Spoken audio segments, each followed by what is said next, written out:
pays for it.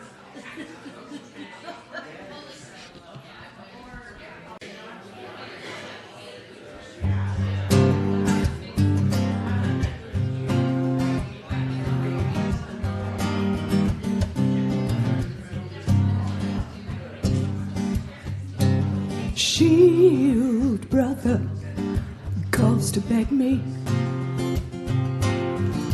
get a message to his girl. Ancestors stirring, sending messages through our own across the world. And I'm not the only one. I am listening, I am following, as warriors of the light can only do. We ride rootless on heavy medicine every day until our lives are through. I'm gonna sing that part again because the slide wasn't there yet. Shield brother calls to beg me, yeah, there it is. Get a message to his girl. Ancestors stirring, sending messages through our own across the world. And I am listening, I am following, as warriors of the light can only do. We ride rootless on heavy medicine every day until our lives are through. We ride rootless on heavy medicine, disconnected from the ground. We ride rootless in dark places, unafraid that we might fall or die or drown. We are working, we are tireless, we are seekers of the way.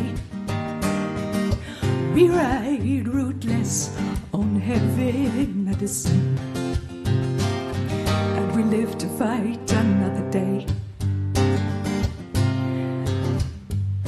Time to do the work, though my bones and blood are wild, with lessons learned and secrets shared. Friends and lovers, help me put my armor back together, and never let me leave home unprepared. Oh, my comrade sets a fiddle to their shoulder, and I know today there'll be no turning back. We'll ride rootless on heavy medicine, unashamed of what we lack. We ride rootless on heavy medicine, disconnected from the ground. We ride fearless in dark places, our hearts in danger but our spirits safe and sound. We are working, we are tireless, oh, singing songs to stir the sky. We are on a bound to share these visions, walking tall and getting by, walking tall when we don't fly. Yeah, yeah, yeah, yeah. Yeah, yeah, yeah, yeah.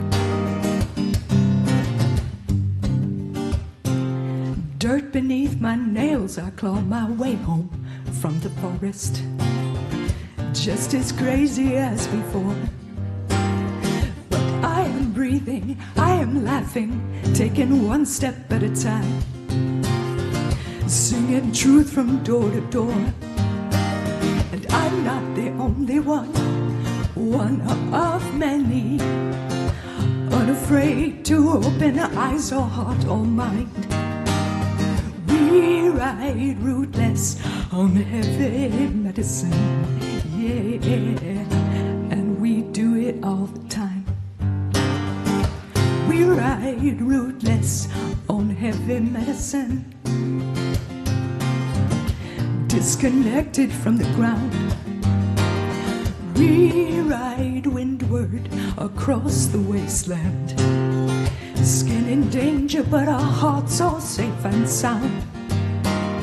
We speak the language of song and shadow. Ooh, we are tenders of the flame. We ride rootless on heavy medicine, and from day one we've never been the same. Yeah, yeah, yeah.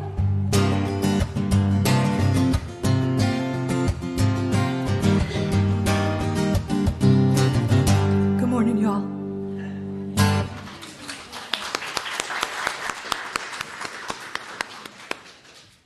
Thank you so much. That was amazing. Good morning, everyone. Welcome. It's great to see all of you. So you're at the Unitarian Universalist Fellowship of Fayetteville, and we are a religious tradition, no matter what anyone says.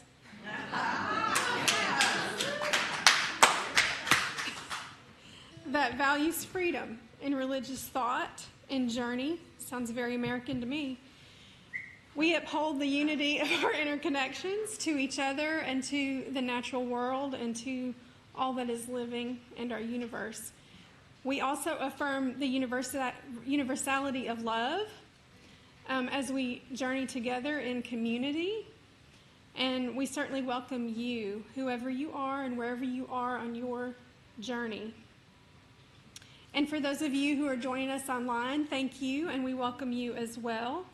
And anyone that is new, we do have a website, and you can check that out for all kinds of information. So if you are visiting, we do have a visitor information card probably in the seat back in front of you. And if you want to, you can fill that out. And you're able to join our awesome newsletter that Fawn puts together for us. Very informative. Comes out every week. And just let us know who you are if you'd like to stay in touch with us. And later in the service, we also have a ritual that we usually do with every service. And it's our joys, concerns, and milestones, which is a way for us to connect more deeply with one another and celebrate together and give each other support when we need support, because we all do need support, and we need it more, sometimes more than others. And so we want to know about those things if you would like to share. And that there's a card. If you want to share a particular joy or concern or milestone, you can fill this out, and you can hand it to probably me whenever we do the joys and concerns. We'll also, during that time, drop stones in water, which, is symbolic of just carrying that joy or concern or milestone and representing it in the water with everyone else as a community. So it's a really, really nice ritual that we just love it. And if you need hearing assistance, David, our AV Tech, is there and can help with that. In UU services, also, children are always welcome. We also have a foyer if you need to step out for any reason, and there's a speaker out there so you won't miss the auditory from the service. And we also have a nursery downstairs as well for the wee ones. So if you can, please go ahead and silence your cell phones if you haven't already. And we're so happy to have Melly share with us a very important word today. I'm really looking forward to it. I always love Melly's services. They're always just very meaningful and come from the heart and soul. And it looks like Margie and Frank are going to come and light our chalice for us.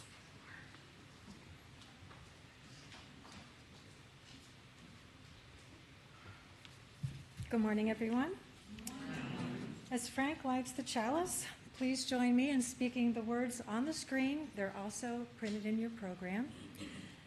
Love is the spirit of this community, and service is its prayer. To dwell together in peace, to seek knowledge in truth, and to help one another Thus do we covenant together.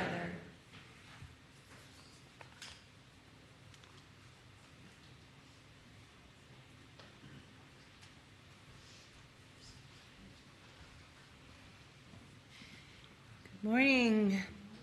My name is Melly. I am a member of the Chalice team, and I have been a member of this fellowship for like 15 years now. It doesn't feel like that, but then sometimes it really does. This morning, our message is quite heavy. If you did not receive the email because you're not on the list or you did not read it, I will let you know that the service is going to be very heavy. We will be having discussion about things such as martyrdom, death, assassination, and other various things. So if your heart and mind will not allow you to receive that this morning, please take care of your mental health. If there are children that you don't want to be part of this kind of talk as well, just you have been appraised. Reverend Renee asked me to share this occurrence and the Unitarian Universalist Association's statement on it. Some of you may be aware that our Department of Defense has elected to reduce the number of religious affiliations from almost 200 to less than 40. Some of the religious affiliations removed include humanist, atheist, pagan traditions, multiple pagan traditions, and Unitarian Universalism. What this means is that these religious affiliations can no longer be noted on a soldier's paperwork. This can prevent our UU soldiers from receiving the spiritual care that they need. And as always, when someone's not recognized, they're usually trying to make them disappear.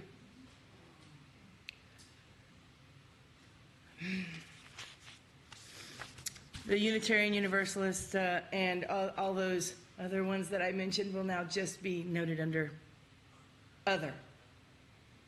Do you feel othered? My opening words this morning were chosen before I was asked to read this, but they feel particularly poignant now. As always, comes from the readings in our hymnal, number 583, The Young Dead Soldiers. The young dead soldiers do not speak. Nevertheless, they are heard in the still houses. Who has not heard them? They have silence that speaks for them at night when the clock counts. They say, we were young, we have died, remember us. They say, we have done what we could, but until it is finished, it is not done. They say, we have given our lives, but until it is finished, no one can know what our lives gave. They say, our deaths are not ours. They are yours. They will mean what you make them. They say, whether our lives and our deaths were for peace and a new hope or for nothing, we cannot say. It is you who must say this. They say, we leave you our deaths. Give them meaning. We were young, they say. We have died. Remember us.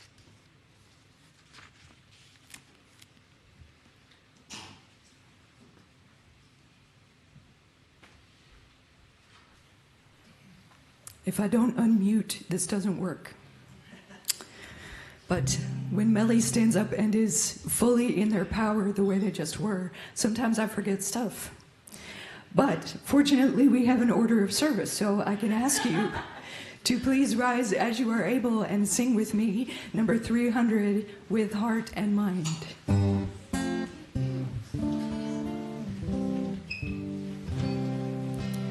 With heart and mind and voice and hand, may we this time and place transcend to make our purpose understood.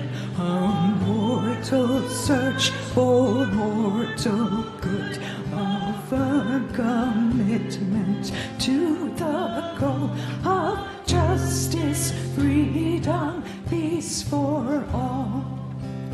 A mind that's free to see the truth. A mind that's free in age and youth to choose a path no threat impedes. Wherever light of conscience leads, our martyrs died so we could be a church where every mind is free.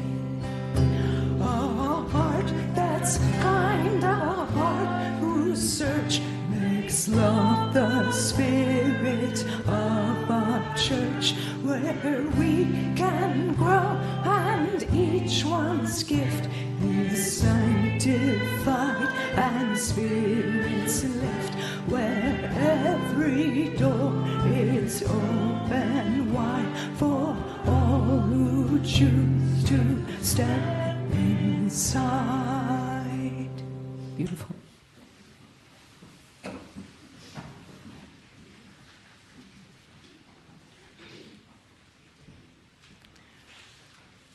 We do not have a time for all ages today, but we're going to have a time for all ages here because everyone can say words with us and we can read together.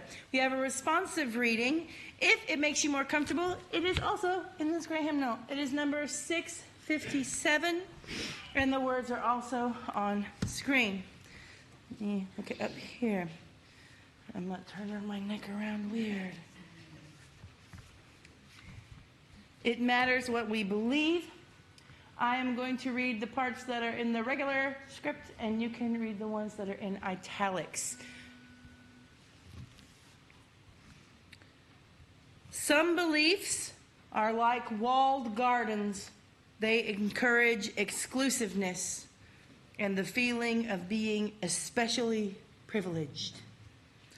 Other beliefs are expansive and lead the way into wider and deeper sympathies. Some beliefs are like shadows, clouding children's days with fears of unknown calamities. Other beliefs are like sunshine, blessing children with the warmth of happiness. Some beliefs are divisive, separating the saved from the unsaved, friends from enemies. Other beliefs are bonds in a world community where sincere differences unify the pattern.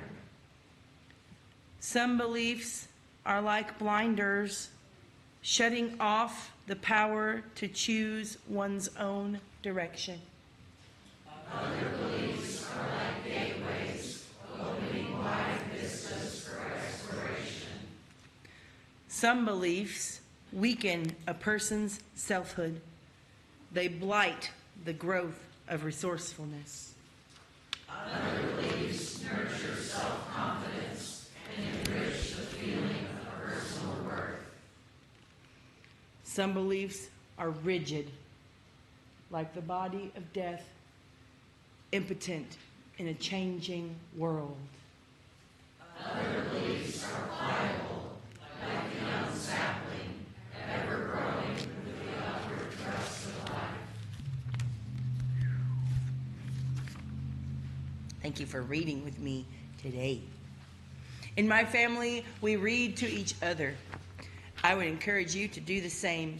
Sharing words with each other is just another way that we can influence what our children are receiving, what our families are taking in, and reinforce what we ourselves believe.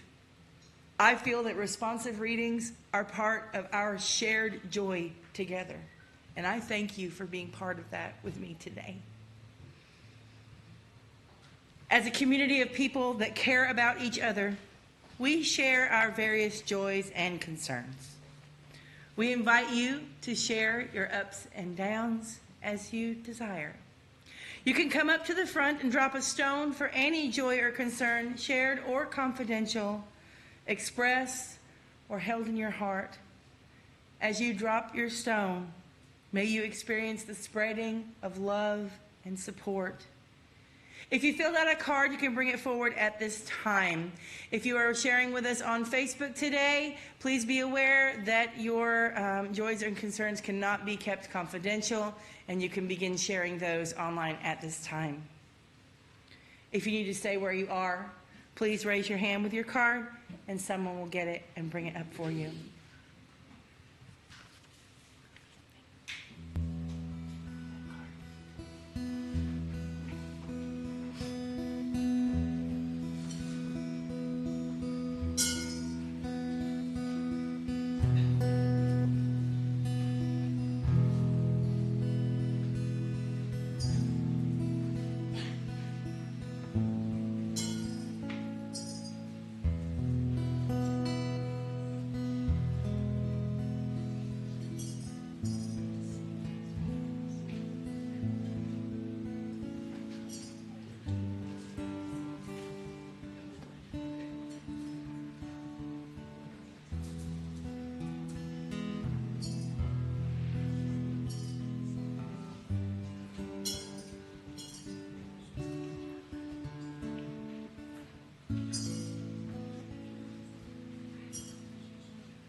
Can't forget these anymore. Oh, so many things to share this morning.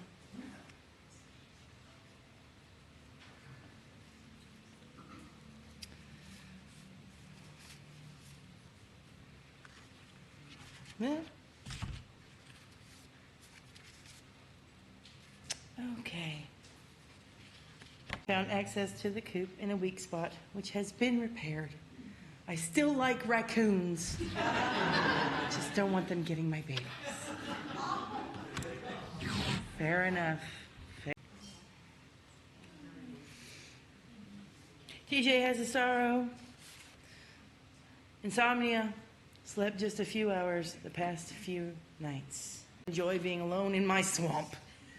When I was a teacher, I often told my students a PTSD app to use, even if you are not a veteran. Thank you for that.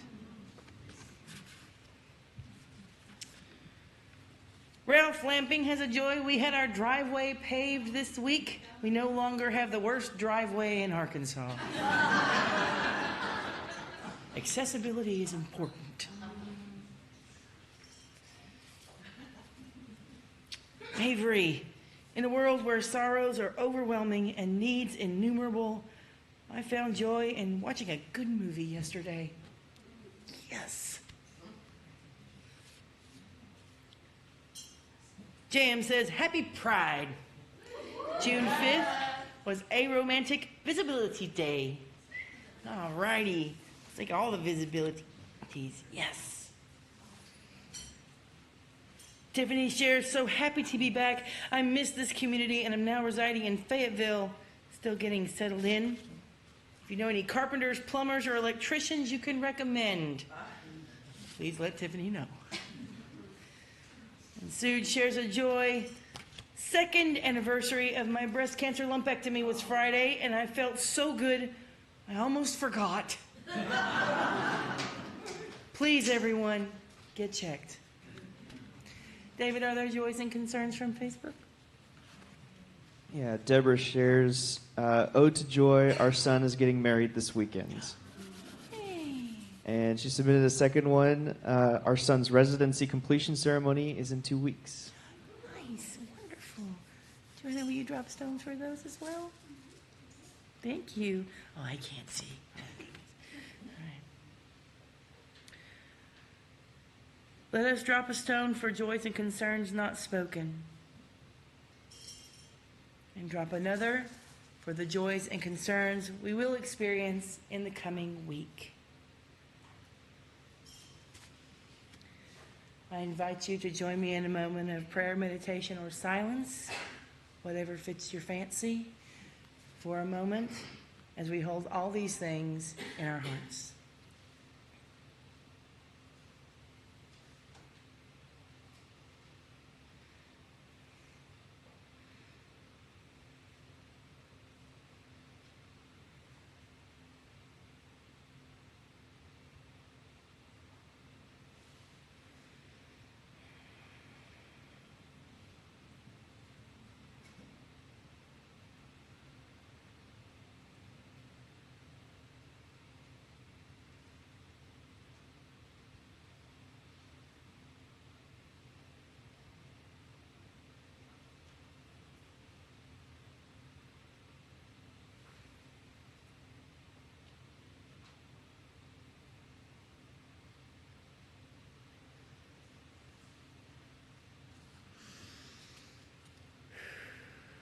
Thank you very much.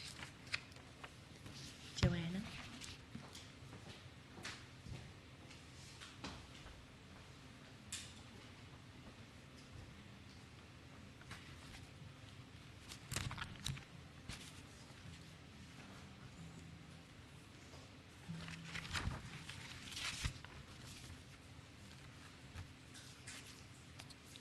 It's time for the offering. Every week, every week, we receive an offering to support our congregation, and often for the support of others too, who are working for a better world in our community. We need your support for the day-to-day, necessary running of the fellowship. And there is another truth here as well, a truth that says some of us need to make an offering not only because the fellowship needs our support, but because we need to remind ourselves of our own generosity. The act of giving something away is a way, it's a tangible way of acknowledging the gifts that we have been given. And if we don't have enough ourselves, we, in terms of material wealth, when we don't have enough to share, then we can be true and we can be poor in spirit. But none of us should leave this place feeling poor in spirit. Let us take up an offering now in the spirit of generosity and in love.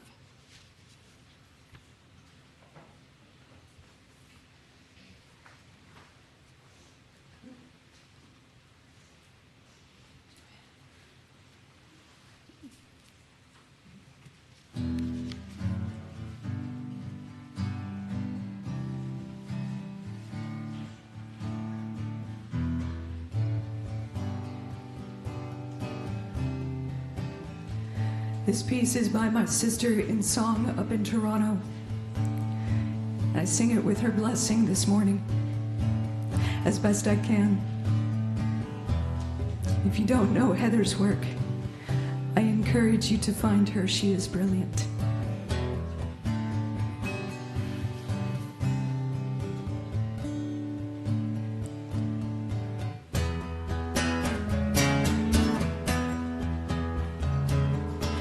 You think that if you set the price, they'll turn me in.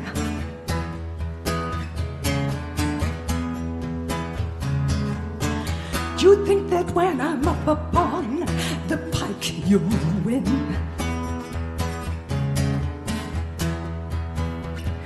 They'll say that I was fighting for the spirit of the law. What will they say about you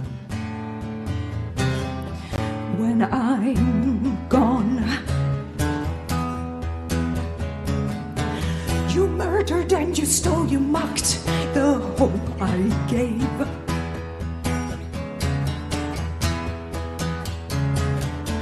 Though I'd prefer a happy end, no one can cheat the grave, no. I know what they'll remember in the words of every song. What will they say about you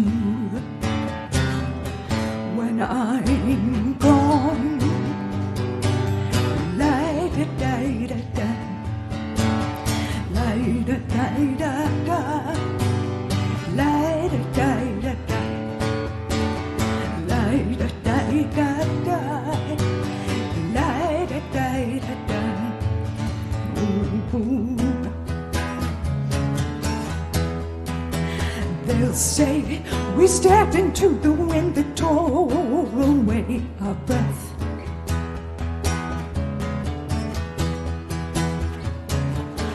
We left behind a message that could not be claimed by death. A hero lives forever for the ones who carry on. What will they say? What will they say about you when I'm gone?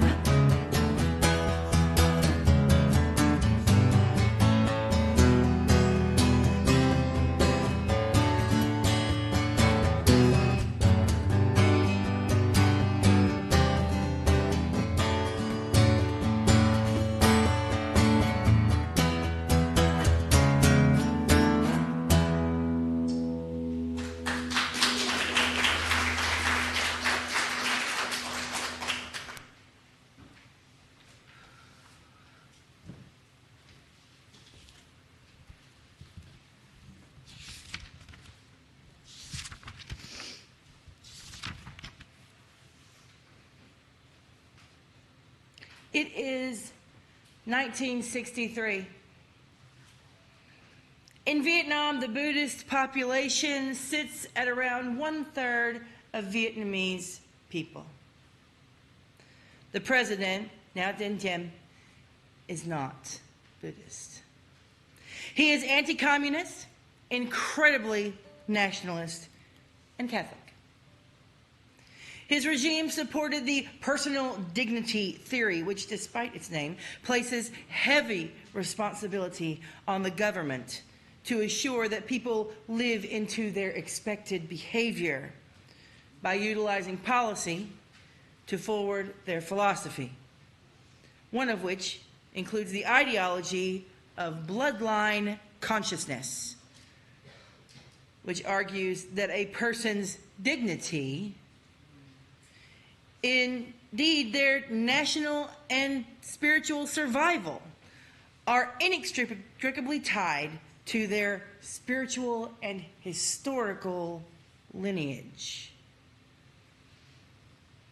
Those Vietnamese with appropriate heritage and spiritual alignment were perfectly safe under his political banner.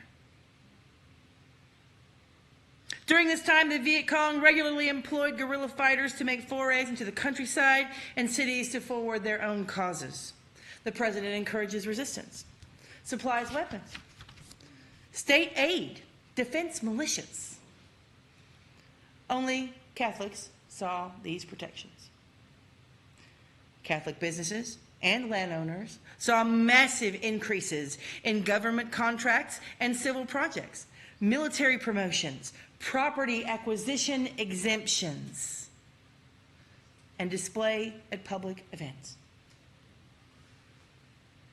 Buddhists did not have the same support. In fact, Buddhists were disallowed from even flying their flags in many instances. The rest of the world saw very little of this. Buddhists were even required to gain special permission to hold public services or activities, frequently denied.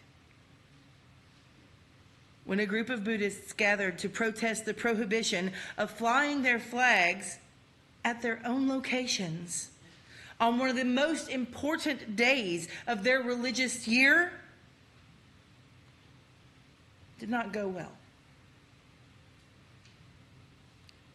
The nuns and monks and other supporting citizens that protested with them were met with police and military presence.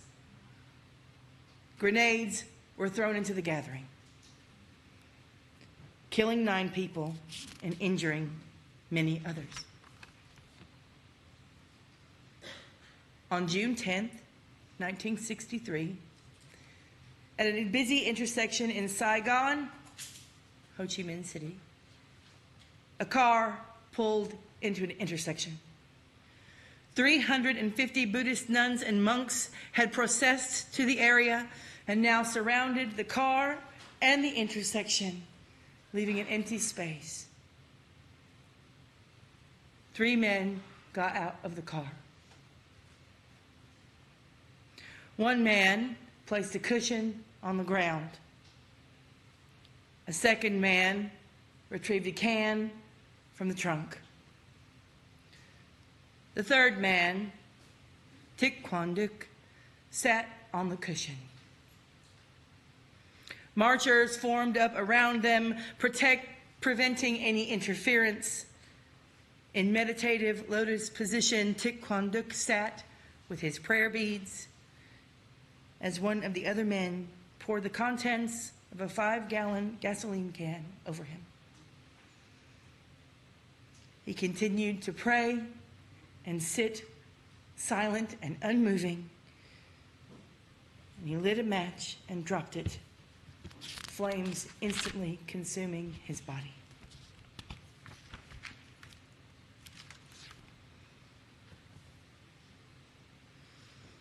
It took 10 full minutes for him to finally die.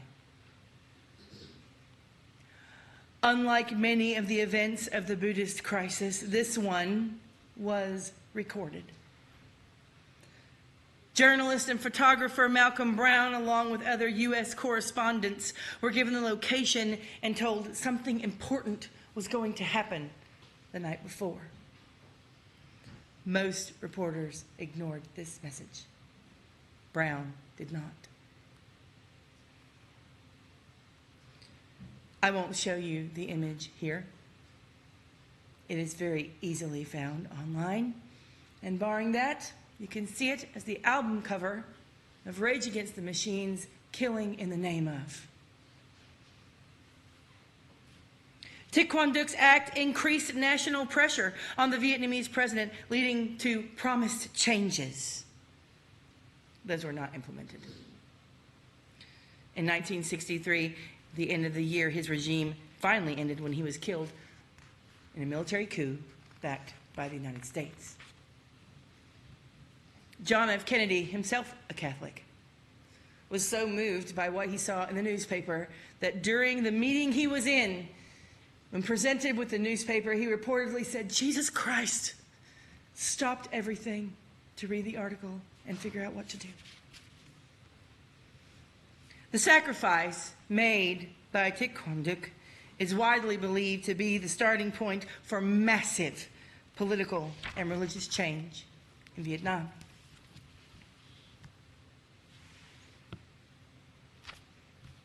On January 7th, 2006, Renee Nicole Good was attempting to assist her immigrant neighbors, and then when attempting to leave the area, was shot by ICE agents. Alex Preddy, an ICU nurse in Minneapolis, was shot while documenting ICE activity. There are some people who would say that these last 2 examples are not martyrs. I will let you decide for yourself whether you believe that to be the case. By dictionary definition, a martyr is an individual who suffers voluntarily for their faith, principles, or a cause greater than themselves. Across human history, people have chosen to serve their causes in this way. Christianity has a long list of people who have died for choosing to have their faith. Many other religions do as well, the Buddhists among them. It doesn't take very long being a member of any religious institution to hear the names of those who have died for simply believing something.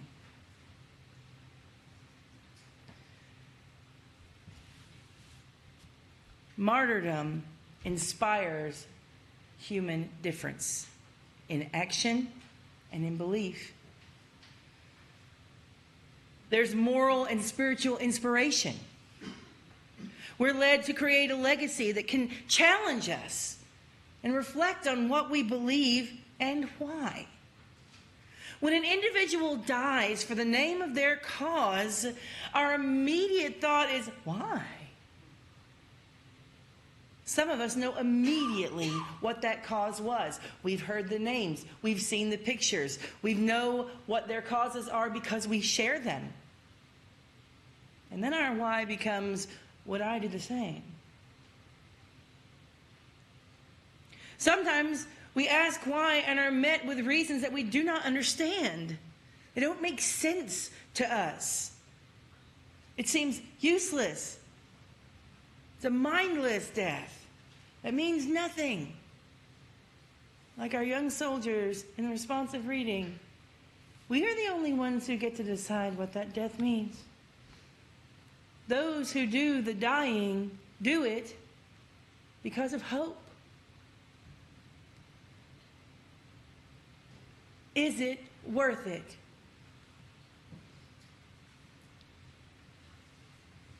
People who engage in actions that are directly leading to their death. Individuals like Taekwondo and others who go forth intentionally to die obviously feel that their cause is benefited more by whatever will come from their death than by their own individual life. I am not here to argue whether that is true or not. That is part of your decision. But what is truth is that how we see those people will change. Whether we view them as champions for a cause, offering the greatest sacrifice, or view them, quite frankly, as idiots, giving away their lives when their living it might have been a better choice. Martyrs are catalysts for change. There is a concept called reflexive activism. When a suffering, a tragedy can trigger a need for meaning making. When we have to create meaning. As humans, anything that happens has meaning because we give it meaning. Animals die. Floods occur. Tornadoes happen. There are environmental causes for those things, but that is not the same as meaning. Does a tornado have meaning? Does it have purpose to our lives? Does a flood? Does cancer? Does a car accident? If our own belief systems do not provide a meaning, then we have to make our own. This is reflexive activism.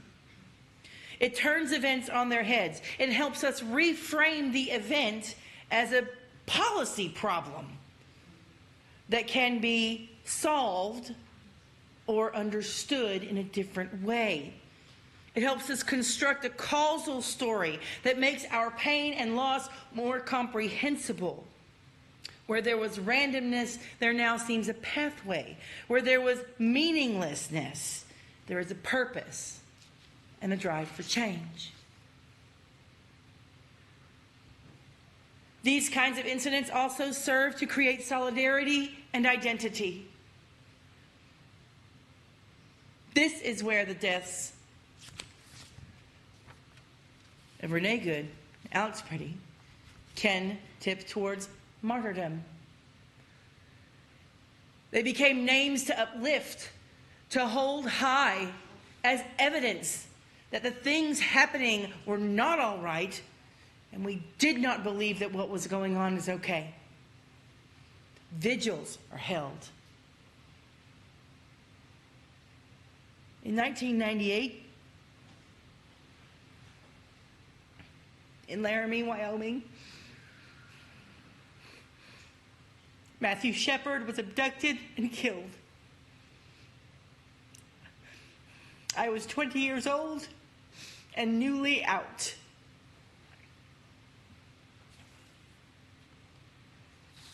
He was killed in a gay hate crime and left to die simply for existing as himself. That following spring, I participated in my university's first ever Pride March and later helped form our university's first GSA. I found other people like me. I felt I was not alone. And since that time, hundreds of thousands, millions of LGBT individuals have benefited from the solidarity that occurred after that act.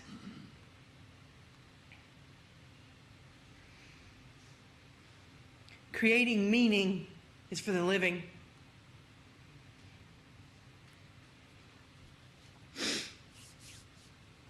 Honoring martyrs, drop my paper. Honoring martyrs also requires grief. But this part is often overlooked. Deep public grieving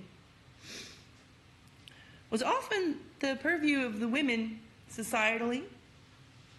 When people would die, the women were the mourners, and the mourning often lasted for days, or in some cases, weeks, or even months.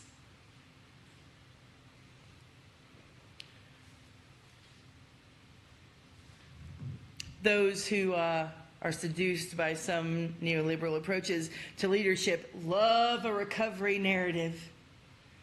Just move on. It's time to look to the future, not the past. What can we do? How can we move? It's a common refrain. Recovery moves so fast that many of us get whiplash.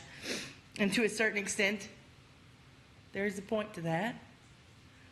We can become too consumed by internal dynamics to the extent that our missions are neglected. But sometimes we cannot move forward without paying enough attention to the past, without recognizing, hearing, honoring, loving, and grieving for those who have died. If grief can be a doorway to love, then let us all weep for the world we are breaking apart so we can love it back to wholeness again. Those are from Robin Wall Kimmerer. It's also interesting to reflect on who's more likely to be told to move on, and why, and how quickly.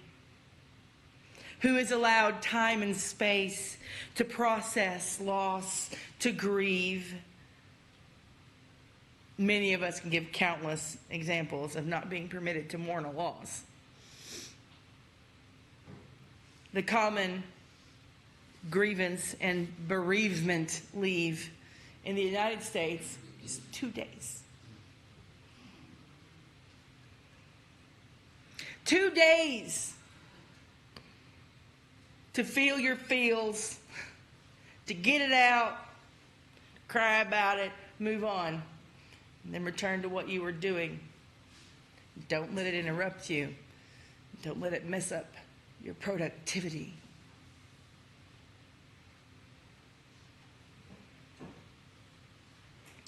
Where is this same energy, this grieving, when it reflects the values of those who may believe differently than you? Where is the value of the loss when that belief is not yours?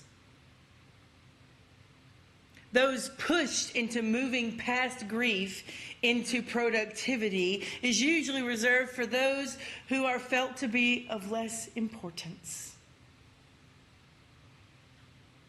There was a time once when the death of people of color was a Sunday afternoon activity for picnics and pleasure. those people were not allowed to grieve.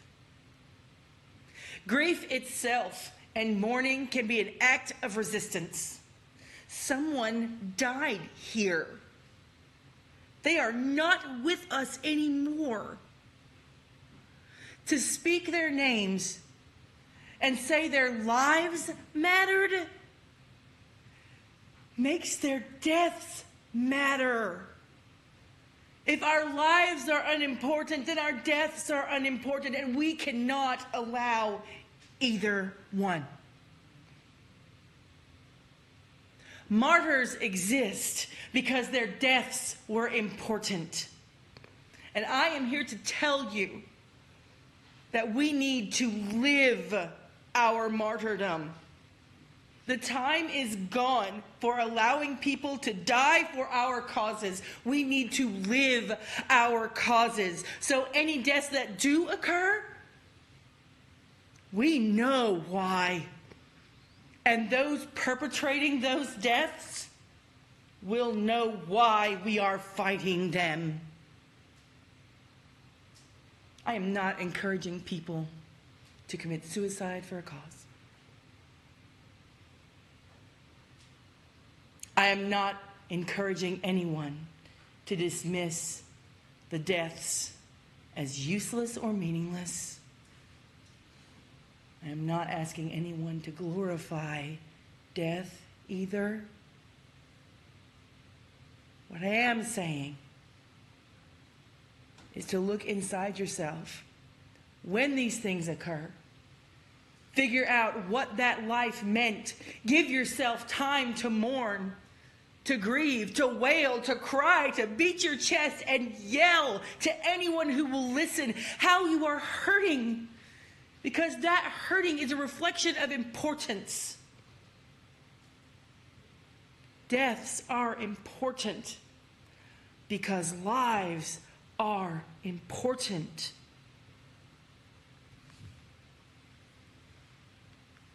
Catalyst for change, solidarity, love. We cannot have martyrs without loving. Love is at the center of everything we do. Please, let's make it the center of everything we lose. I think you're worth it.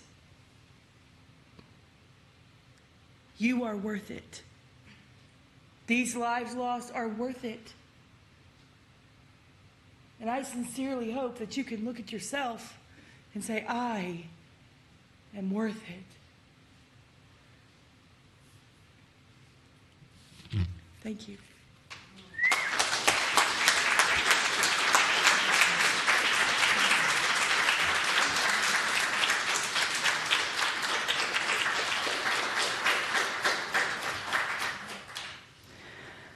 I realize it may be a big ask for some of us to sing after a message like that, but I'm telling you, this is the best possible time. Reach into the love that surrounds us and the power of everything that Melly has shared today, and let that inform your voice as we sing number 318, Rise as You Are Able, and if you wish, and let's sing We Would Be One.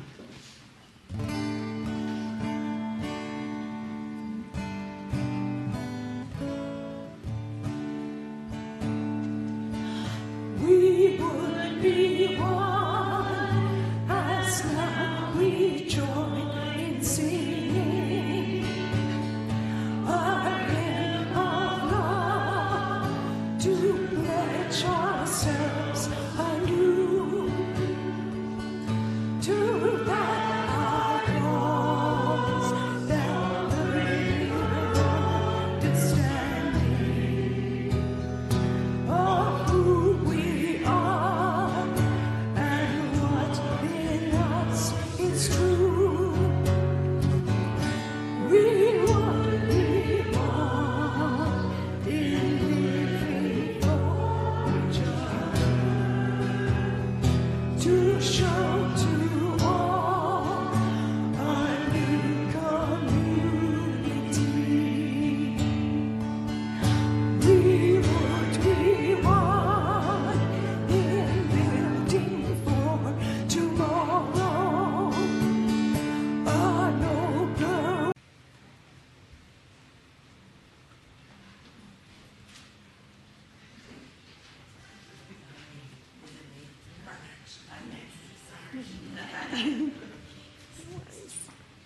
I thought we could switch. It's cool. Whatever. So let's see. Monday at 6, Covenant Group meets here. That's a closed meeting. The Interfaith Climate Alliance will meet here on Thursday from 6:30 to 8. Our leadership gathering that we have roughly quarterly is going to be this next Saturday, June 13th from 9:30 to 12. The Web of Life Nature-Based Spirituality Group meets monthly and will meet on June 14th after the service at 12:30. And anything else? Any other announcements? Yes. Okay. This one down here? Okay. The 10 a.m. Religious Exploration Hour will be suspended for summer break starting on June 28th and will return on my birthday, September 13th. And the meditation group at 9 will continue.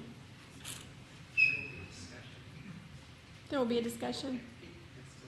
Oh, yeah. If you want to meet informally and have a discussion during the typical mindful discussion times, then that will carry on. It usually does in the summer. But no child care. Okay. Thank you, Fawn. Anything else?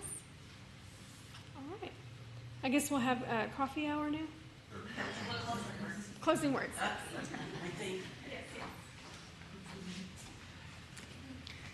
My closing words today are number 565 in our hymnal. I really like this thing, y'all. If you haven't looked through it, please do. It's called Prophets by Clinton Lee Scott. I forgot my glasses. Always it is easier to pay homage to prophets than to heed the direction of their vision. It's easier blindly to venerate the saints than learn the human quality of their sainthood. It is easier to glorify the heroes of the race than to give weight to their examples. To worship the wise is much easier than to profit from their wisdom. Great leaders are honored not by adulation, but by sharing their insights and values. Grandchildren of those who stoned the prophet sometimes gather up the stones to build the prophet's monument. It is always easier to pay homage to prophets than to heed the direction of their vision. Thank you for being with me today for this difficult topic. Go forth into the world in peace and go listen to some Rage Against the Machine.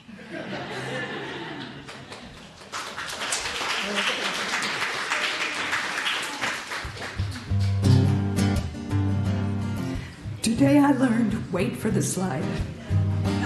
Sorry, y'all. We are healers, working retail, working graveyard without pay. We tell stories in our circle. We listen or we dance or we just pray. We are working, we are tireless. Oh, we are teachers of the way. We ride rootless on heavy medicine. Don't you know we walk it every day? Oh, we ride rootless on heavy medicine.